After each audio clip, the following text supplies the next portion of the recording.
弟兄姊妹平安，今天是2021年的11月15号。今天的经文是诗篇第3篇，撒母耳记上卷第3章19节到第4章第2节，希伯来书第10章26到31节。今天要跟大家分享的主题是轻看立约。基督教信仰以约为基础，那圣经其实就是2部约的应许。我们说旧约跟新约，这2部约分别是由摩西所颁布的10诫为基础，以及耶稣基督所颁布的新的诫命而成。那实际上这2部约并不是分别的2部约，而是2部互相连结延续，其实是1部约，是上帝与人的立约。但是这个约的概念跟我们一般在说的签约是不同的，不对等的，这是比较特殊的啦哈。如同许多第一代的信徒的经历一样，他们都先尝到了上帝所赐下的恩典，然后呢，才认识上帝。那个时候，上帝才与人立约。这个约的基础其实是倾斜的，是偏向人的，因为上帝已经先给了。上帝是信实的，他是慈爱的，他是怜悯的，他也是赦罪的。然而，虽然如此，人却时常轻看与上帝所立的约定。因此，耶稣基督曾经提醒跟随者说：“只是我告诉你们，什么事都不可起，不可指着天起誓，因为天是神的座位；不可指着地起誓，因为地是他的脚凳；也不可指着耶路撒冷起誓，因为耶路撒冷是大军的京城；也不可指着你的头起誓，因为你不能使一根头发变黑变白了。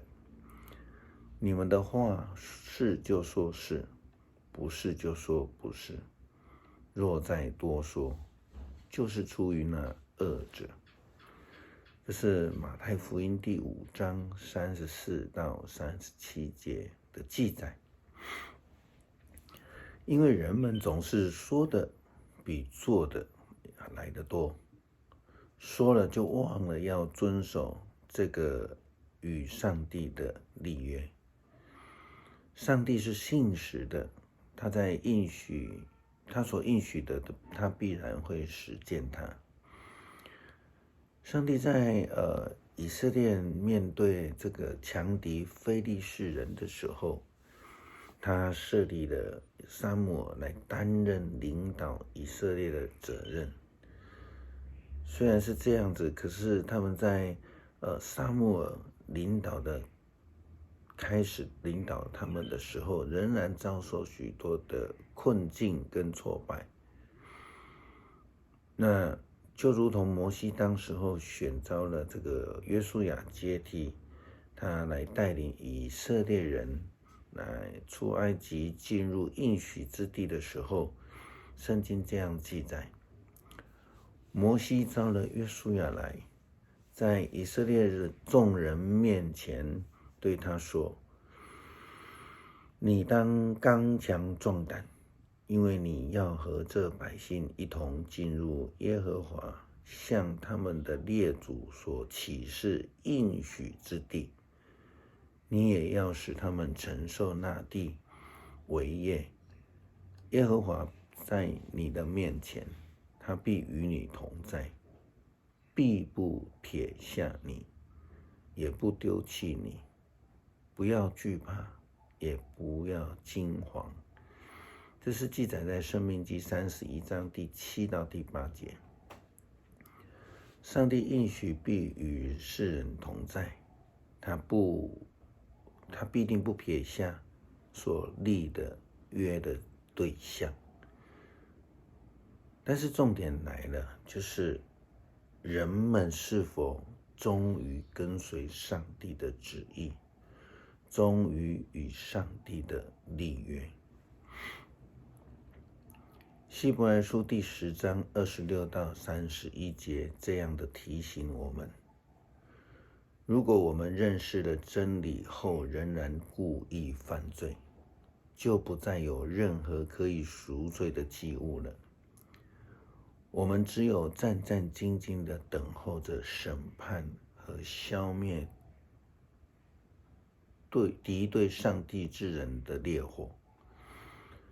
这个概念其实就像一般人所说的所谓的知法犯法，罪加一等。最近我们看到台中发生了一件车辆轻微擦撞的事件，其中有3位富有的少年人，在事件发生之后，就马上拿着棍棒将另外一名与他们擦撞的大学生打到昏迷。这3名被新闻媒体说成恶煞的富家子，其中的祖先也被起底，曾经在服役当兵的期间就打伤了同袍，把他打成重伤。被逮之后，他不但没有悔改认罪，他还扬言还会有下一次。看来这些人并不是真的所谓像父母亲讲的很不懂事还没长大，看起来比较像后面有强大的势力，因为家里的经济也许可以买通一些人事给他们有很强大的依靠一样。就连他们的企业家家长们出来面对媒体说话的时候，我们也要听到很多的内容是情理不通的啦听起来好像都是他们的孩子最好最不会犯错的但事实上很明白的，明知犯法却放任孩子们继续为非作歹，这样子的一个角度，就基督教的信仰伦理和今天的经文的角度来看，其实是不被允许的。在将来面对上帝的审判，将会受到极为严厉的惩罚。我们如果继续看希伯来书的经文第10章第29节希伯来书就提醒得非常清楚。圣经说，那么对于藐视上帝的儿子，轻看上帝的约的血，就是那洁净他的罪的血，并且侮辱恩典之灵的那个人，又应该怎么办呢？想想看，他不应该受更严厉的惩罚吗？虽然我们都知道上帝是一个慈爱的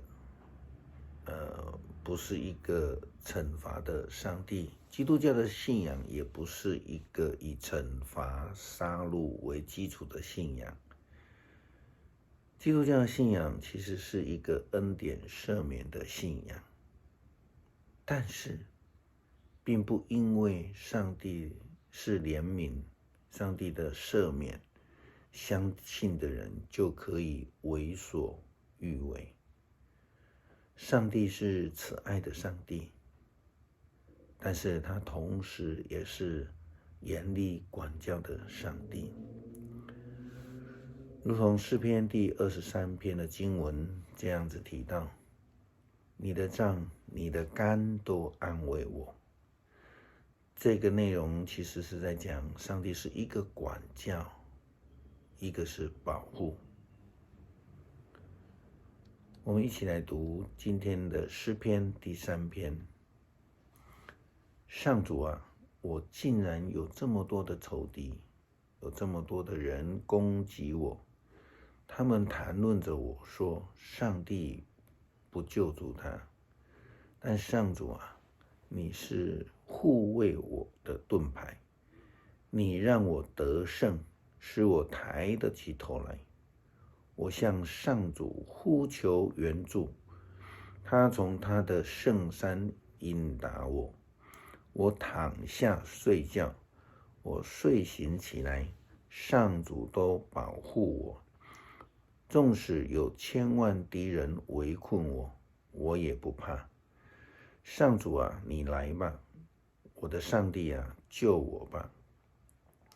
你击烂我所有的仇敌面颊，敲掉作恶人的牙齿。